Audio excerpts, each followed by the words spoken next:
Hello and welcome to Innovation Insights webinar series. I'm Manjula from Institute of Inspiring Innovation.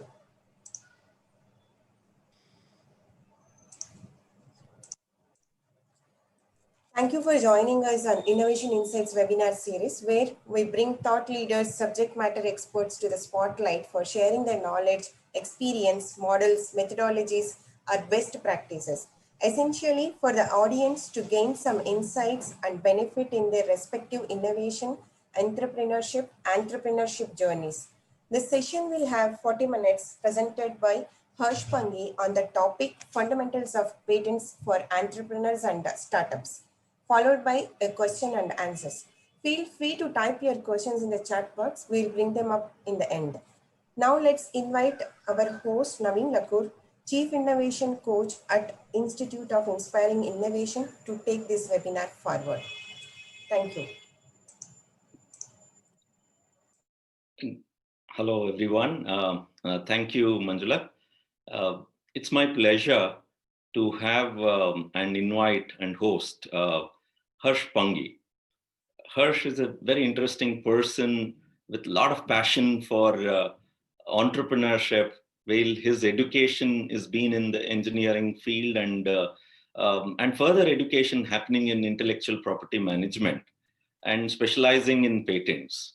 Both he's practiced both in USA and studied in USA and practiced, and now in India. And he's worked with companies like SAP Labs in the intellectual property side of management, and now very passionate to be associated with many startups, helping them their knowledge and their ideas to be patented and for creating value. So let us welcome Harsh Pangi, Indian patent agent, who can practice and file globally and practice, and he has a great network. I'm sure he's got a wealth of experience dealing with startups and ideas. I'm sure we are going to gain a lot of insights from his session. It's my pleasure. Join me in inviting Harsh Pangi onto the screen. Harsh, over to you. Please go ahead, share the screen, and get your session started, where we understand the fundamentals of patents for entrepreneurs and startups. Thank you, Naveen, for the introduction. And thank you for the opportunity to speak on the topic. I'm hoping that the participants will get to learn something new from the session. So I'd like to begin with some basics of patents. So patent is a type of intellectual property that protects an idea. So protecting an idea can be in the form of a technical solution. So technical solution can be for a problem. So having known this, now let us put together a definition for patent. Patent is an exclusive right or a monopoly for a technical solution for a problem. So what is this monopoly or the exclusive right that one gets? So the monopoly or the exclusive right that one gets is it excludes others from making, using, selling, offering to sell, or importing the patented invention.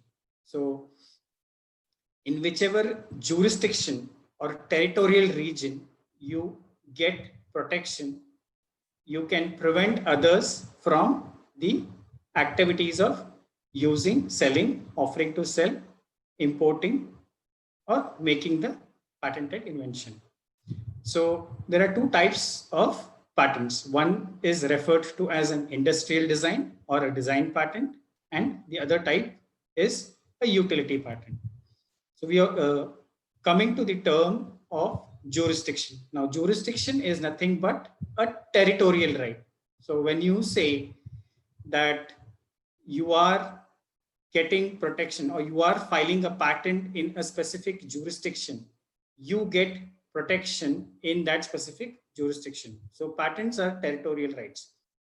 So for example, if you seek protection or file for a patent application in India, you will get protection only in India. And likewise, if you file a patent application in any other jurisdictions or any other territories, which are nothing but countries, you get protection in those specific countries. So the first person or the first entity to file for the patent gets the protection first. So patent process, the way the patent process is structured and designed is whoever files first for a patent application gets the protection first. And we spoke about monopoly or exclusive right. So a patent holder gets monopoly or exclusive right for a limited period. So as we move ahead into the presentation, we will be talking about the terms that would be applicable to different types of patents. So we begin our discussion with what is referred to as an industrial design or a design patent. So design patent provides protection to non-functional aspects or non-functional features of an invention. What does that mean? So design patents or industrial design protects the ornamental or aesthetic aspects of an invention. So anything that you can visually see can be protected through an industrial design or a design patent. So these can include shapes, colors, patterns, or combinations of these. So as you can see on the screen, I have brought in some examples of design patterns. So a thread pattern of a wheel, shape of a bottle, shape of a basket, or a vacuum cleaner or chair. So these can be protected by design patents. So there's an international system or international treaty, which is referred to as the Hague International Design System, through which you can facilitate filing single design application and get protection in different territories. So this is administered or managed by WIPO, which is the World Intellectual Property Organization, which provides a centralized system for filing an international application, and then you can choose the regions or the countries in which you need protection, pay the fees of the respective patent offices in those countries and get protection. So design, one other requirement for you to get a design registration or industrial design registered is it should be new, it should not be commercially exploited, and functional aspects or functional nature of the invention would not be considered. So moving on with the presentation, we will now discuss about utility patents. So you may ask, what if my invention or idea or the technical solution has functional aspects? So you can seek protection for such an idea or invention through a utility patent. Utility patents are typically valid for 20 years from the date of filing the patent application. So there are two types of utility applications that one can file. So the first type is referred to as a provisional patent application. So what is the advantage, or when is a provisional patent application recommended to be filed? Provisional patent application is never published. It is never examined. It only acts as a placeholder. So what does this mean? So let's say if your invention is in the ideation phase and the crux of the idea is ready and you are experimenting with certain features or certain functionalities that you are not sure about, we can go ahead and secure a filing date through a provisional patent application. So provisional patent application is generally valid for 1 year from the date of filing the patent application. So for example, let's say if we file a patent application today, which is November 5th, 2020, we will have a window of 12 months or 1 year, which is November 5th, 2021, before which, on or before which we can file what is known as a non-provisional patent application in the US and a complete application in India. So you can actually take the priority to the provisional patent application if you file the complete or the non-provisional patent application within 1 year. So what does that mean? So going back to our example, so let's say that we filed the patent application, a provisional patent application today, which is November 5th, 2020, and we will have a window of 1 year before which we can file a complete or a non-provisional patent application. So you can take priority to the provisional patent application, which means that anytime you file the patent application within 12 months, you would get the same priority date. So it would be as good as filing the non-provisional patent application or the complete application today. So that is the advantage that you get of filing a provisional patent application. So non-provisional patent application or the complete application is the one that is going to be examined. It goes through the examination process, and on merits, it gets granted or matures into an issued patent. Now, a lot of time I get queries about a global patent. So people come and ask me, or they have queries saying that we want to file a global patent with an international protection. So actually, there is nothing called as global patent, because as we learned in the basics, patents are territorial rights. So if you want protection in specific jurisdictions or specific territorial rights, you will need to file the patent application in those specific territories or jurisdictions. And to facilitate this, we have what is known as a Patent Cooperation Treaty, which is an international patent system, again administered by WIPO, which is the World Intellectual Property Organization.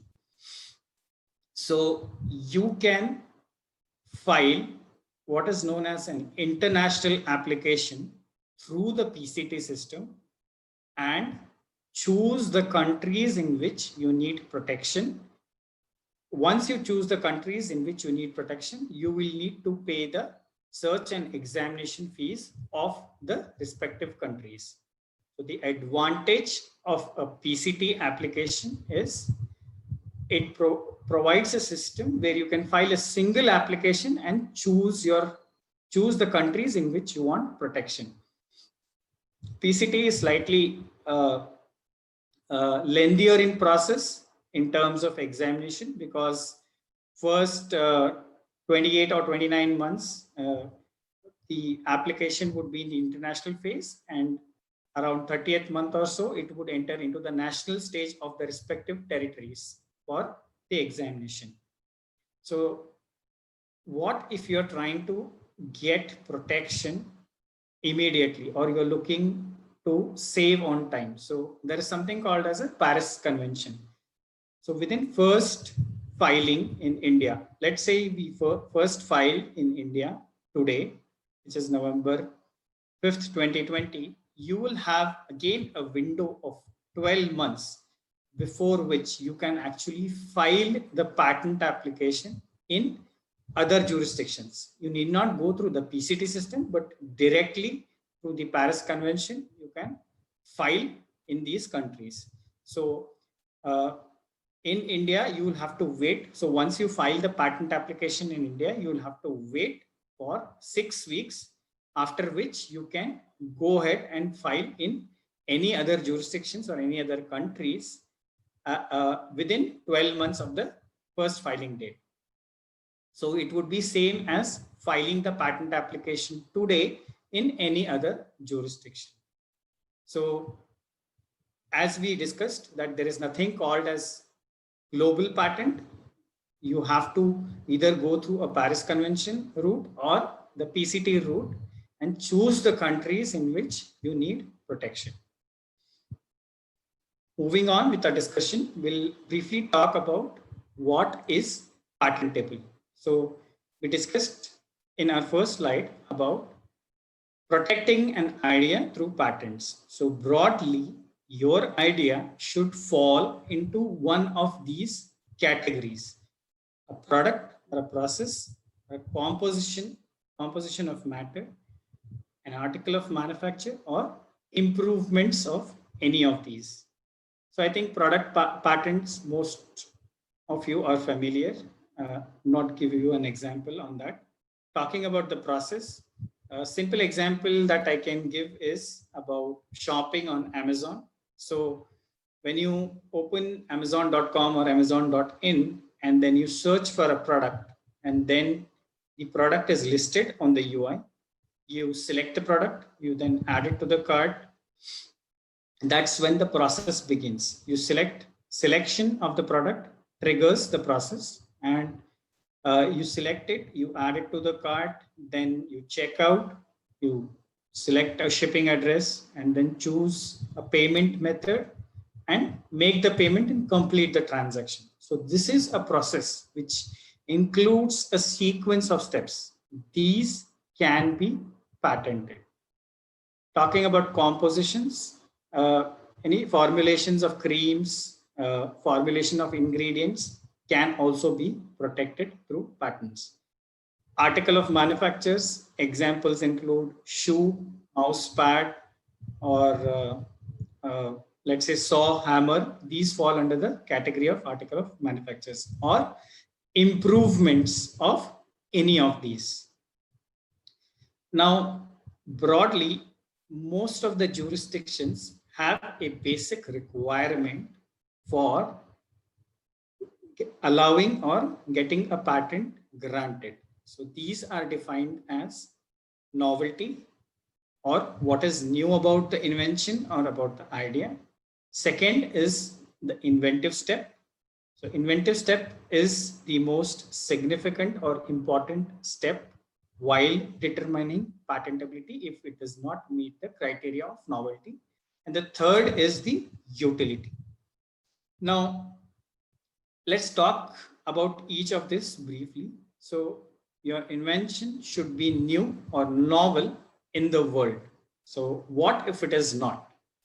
What if it is an improvement of something that already exists?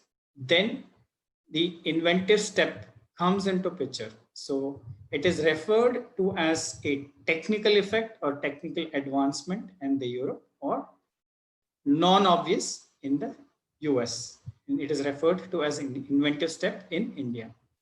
So how you can technically distinguish the improvement over something that is already out there plays an important role for you to determine whether you will get a patent or not. So this has a significant amount of weight in addition to the novelty. The inventive step also has a significant amount of weight for determining patentability. And the third aspect is the utility or the use, which is nothing but an industrial application, or the invention should have an application. So what is not patentable? So these are defined by the laws or acts or rules of specific jurisdictions. So laws of nature, and tangible, which is absurd or doesn't have any structure, those cannot be patented. Something that is publicly known worldwide, even that is not patentable. So let's say you have a product or some kind of a feature that you came across, technical feature that you came across, that you've seen elsewhere, It's publicly known and it does not exist in your country where you're residing, you cannot go ahead and file a patent for it and get a protection. So mere presentation of information. So if you just have an application which generates visualizations and presents information in a specific manner. So by retrieving the data from the database and presenting it in the form of a UI, on the UI in the form of charts or visualizations, you cannot get a patent for that. Topography of integrated circuits, I think this is self-explanatory. Mere arrangement or rearrangement or duplication of known devices, each functioning independently of one another in a known way. So I think cameras or sensors are classic examples of this. So just by replacing the number of cameras or number of sensors, you cannot get a patent. Although it may have a technical effect, it may improve the process per se, but if you cannot characterize the technical advancement or the character effect, then just merely replacing the components or adding additional components which are known to function in a known way, you cannot get a patent for that. A way of doing business or business methods. So let's say you have a platform for selling services instead of products. That is not patentable. Another example that I can give is you have a platform where you have students or professionals coming in and getting trained, and you are providing some kind of insurance to them. Although this kind of business is new, where insurance is provided to students or employees against unemployment. It may be a new way or something new in the market, but the way it qualifies as a business method, and it is not patentable. Algorithms and computer programs by themselves are not patentable. Again, we will need to see the technical effect, technical characteristics, and the functional aspects of the algorithms or computer programs or software applications, and then we can decide whether it is patentable or not. Likewise, process of treating humans or animals is also not patentable. So now that we learned about the process, what is patentable and what is not, let's learn a little bit about what a patent application is. So patent application is a techno-legal document which is structured, that has various sections. So it has sections like field of invention, objects of invention, background, brief description of drawings, detailed description of drawings, abstract, and claims. So claims define the scope of your invention. So when I say it's a techno-legal document, the legal part in the document are the claims. So claims define the boundary or scope of your protection.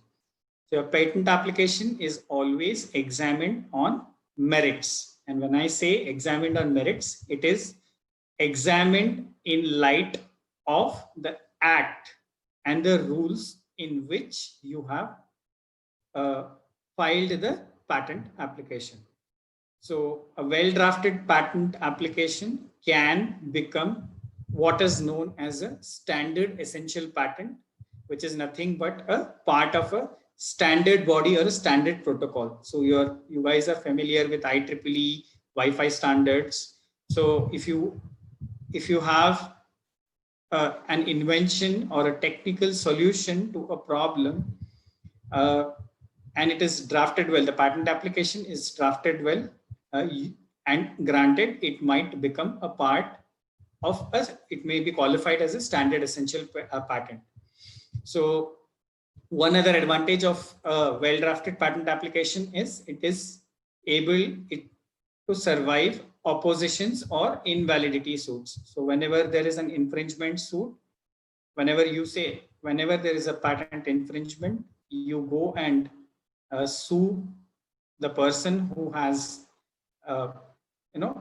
try to sue the person who has infringed your patent.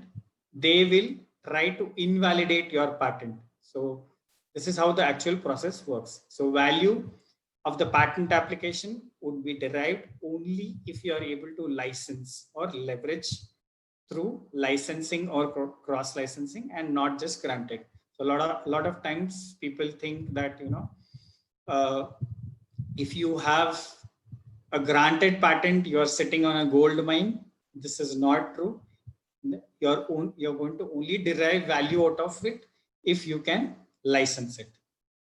So moving ahead with the presentation, what is not a patent application? Patent application is not just a structured document. So in the previous slide, we talked about the patent application being a structured document, which has various sections, a techno-legal document with various sections. So just by having that structure does not qualify that document as a patent application. Emphasis is in the content. So second point is, patent application is not something that you can keep on filing without losing priority. So let's say, for example, you have filed for a patent application that does not meet the minimum requirements prescribed by the acts and the rules of the patent office of a specific jurisdiction. The patent office may come back with an examination report, or also come back with a recommendation saying that please go ahead and file the application again, as it does not meet the requirements. When you proceed to file the patent application again, let's say you hired some professional help and file the application again, you will get a new filing date and you will lose the priority.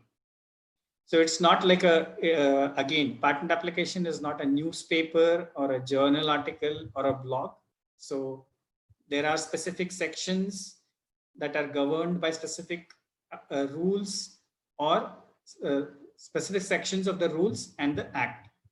So patent application is not like a commodity. Please do not treat it like a commodity that, you do not have budget for it. So you'll compromise and file something now, and then later on, whenever you get funded or you have budget, then you'll go back and try to fix it. No, you cannot do that.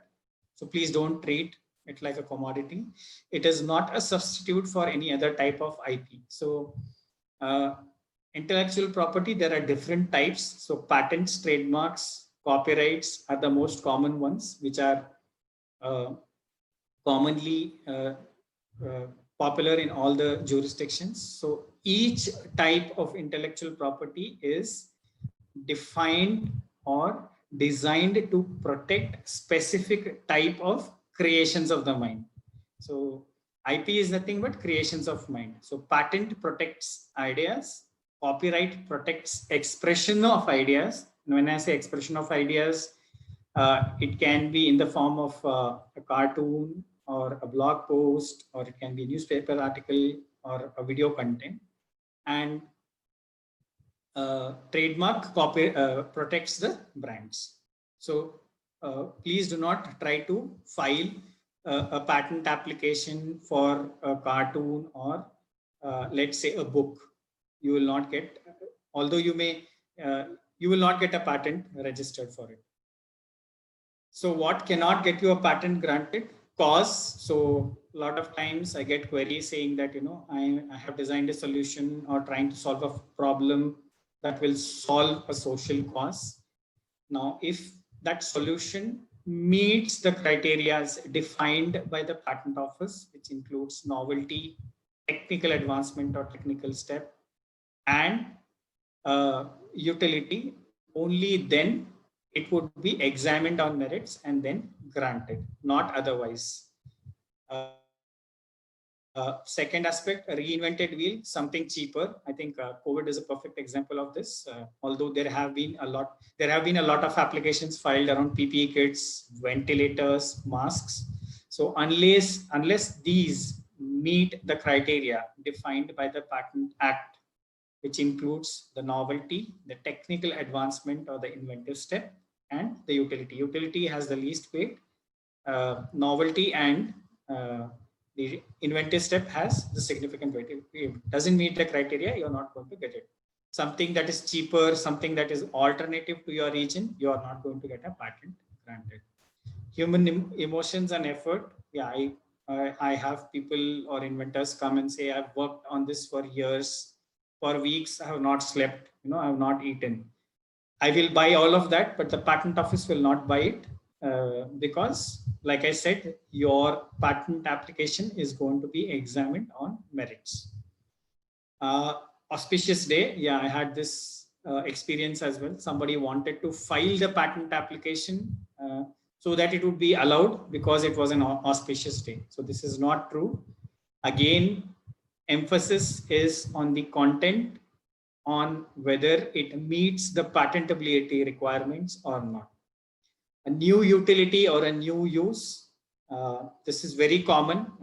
For example, camera and sensors are perfect examples. A lot of IoT inventions involve them, and they try to find a solution or a new application, trying to solve the problem or find a solution which is more tied to the application or the use. So even if the technical aspect does not exist, or if the inventive aspect does not exist, then you cannot get a patent for it. Who drafted it and filed it? Yes, this is again important. It doesn't matter whether it's your friend or whether the agent or the attorney is from where you live, the same region. Most important things is how well he or she can understand and apply the rules or the act or the laws, and the technical acumen of the person. So I'm not talking about technical qualification here. So I'm referring to technical acumen because he or she should be able to understand the invention, understand the concept, find out that there is an invention, and then write it in a way such that it meets the requirements prescribed by the act or the rules. So this is very important. So coming to the myths, so some of the common myths include ideas cannot be patented, and working prototype or proof of concept is needed. This is not true. So as long as you have a tangible manifestation of an idea, so what you can go ahead and file a patent application. So what does tangible manifestation of an idea mean? So if you, let's say you have an idea, you have an input to an idea, and your idea is doing some kind of processing, some kind of transformation, some kind of technical effect is being implemented on the input, and then you're producing an output that has an output that is tangible or has a use. So this idea, as long as you have clarity. Now I would like to explain this with an example. Let's say you have a device and then you have an input. The device has some kind of sensors and electronic circuit, and it is doing some kind of sensing and data processing and producing an output which has a utility. Now, as long as you have clarity on the device, on what sensors you're using, on the electronic circuits in there, how the input is being manipulated or transformed, and what output is being produced, and how that output is being consumed, that is good enough for us to file a patent application. Working prototype or proof of concept is actually not needed. Every innovation is patentable. This may be true. Now, let me again explain that with a very simple example. So I would like to go back in time, 2007, when iPhone was launched.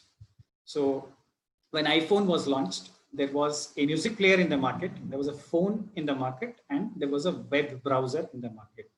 So what Apple did was, it put all the three in one device. So the phone was integrated with a music player with storage which could play music, and a browser which could connect to the internet and browse.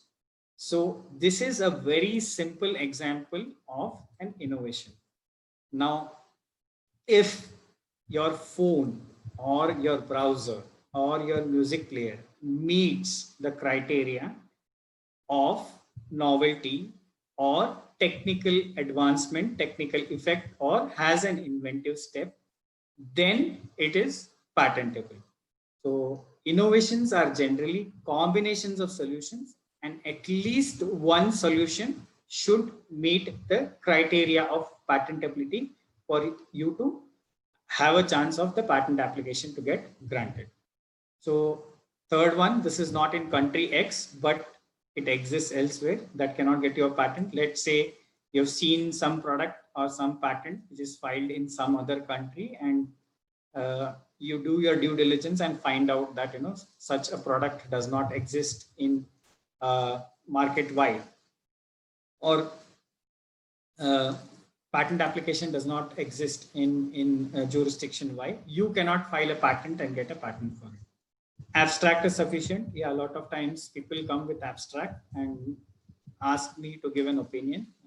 So this is not possible because, like I said, we will need details. We will need to do an evaluation and tell you whether it meets the criteria of patentability or not.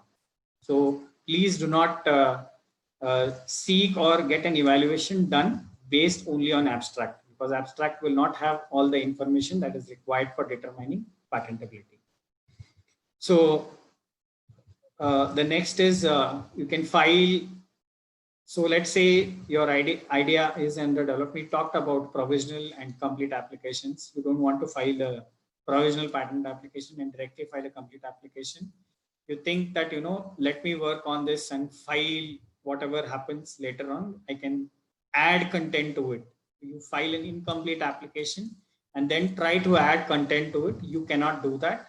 The acts and rules are structured in such a way that you cannot add any new content. If you add any new content to the patent application at any stage, you will lose your priority date. The last one, please do not copy or modify, because your patent application could be examined against everything that is out there. So what does that mean? Anything that is publicly known, electronically accessible, electronically published, will be accessed while your patent application is being examined. So why to file patents? Startups and entrepreneurs, and this is very important. Having a patent strategy is very important. You can file it with a strategy of having a defensive approach or an offensive approach or a commercial approach. So defensive would be to protect your own idea, protect your own invention. Offensive would be to safeguard your invention and you go and sue others. That would be offensive. And commercial would be to do with licensing or cross-licensing opportunities. So it is a lifeline in the valley of death in innovation. Yeah, I think COVID is a perfect example of this, where businesses are struggling to make money or to sustain. So if you have a strategy, or if you already have a portfolio that you have built up over a period of time, then you can reach out to competitors or larger companies and seek for collaboration through licensing or cross-licensing activities. So this can help you survive. So the last one, the world is your playground. Yes, it opens up opportunities for startups at a global level. You would be recognized for your invention and innovative skills. So moving ahead with the presentation, we'll talk about some of the do's. So seek professional help, get a global patent search done. Please lay emphasis on value. This is very important, and don't try to do it yourself. Doing a patent search is not like doing a Google search. Please seek professional help for this. Always try to cover your disclosures, pitches and presentations through non-disclosure agreements. Do it right the first time. This is very important because, like I said, if you do not do it right the first time, the chances or probability of you losing the rights are very high. The patent office can come back and say refile the application. You can refile it, but you will lose the priority date. So every time you file the application, you will get a new date and that would be applicable. Plan, budget and strategize. This is very important. Please do not have a frivolous approach. Don't try to invest in something that is frivolous, that is not going to derive any value. please try to have a proper budget and have a strategy in identifying and filing the patents. Last one, treat it like your child because it is your brainchild. This is very true because ideas emerge from your brain. So it is your brainchild, and please try to protect it like your own child. This is very important. Some of the don'ts, don't have short-sightedness. Cost versus the price you will pay later. Yeah, you will always have options of someone providing you at lower cost, but you need to make that decision. You need to actually know whether you'll be able to derive any value, because the cost, it shouldn't be that the initial cost that you will end up saving in filing the patent application shouldn't cost you a heavy price later on. So a job not done well, you may end up losing the rights, and the price of losing the rights is always high than the cost what you have initially invested. Don't publish in journals, blogs, or publicly disclose, or in the form of commercial activities or sales or poster presentations before you get any IP evaluation done. If you think that there is any value in your idea, that you want to protect your idea, please get a valuation done, and only then proceed with the next steps. Don't Google, it doesn't have all the answers. Don't try to do it yourself. This is very important because it needs years of practice. We already discussed this, and I would like to emphasize a little bit more on this. So the Indian Patent Act has 160 sections and 140 rules, and likewise the US has about 390 laws and 1071 rules. So your patent application would typically be examined through with a subset of these sections or rules or laws or rules. So unless someone who is skilled to understand these sections or rules or laws and apply it and write up the patent application, chances of you going through the examination process positively reduces significantly. Please do not try to read up applications by yourself and try to imitate the language and write it, because each section, like I said, is administered or structured or governed by specific sections or rules. So please don't do it yourself. Please seek professional help for this. So with this, I would like to conclude my presentation.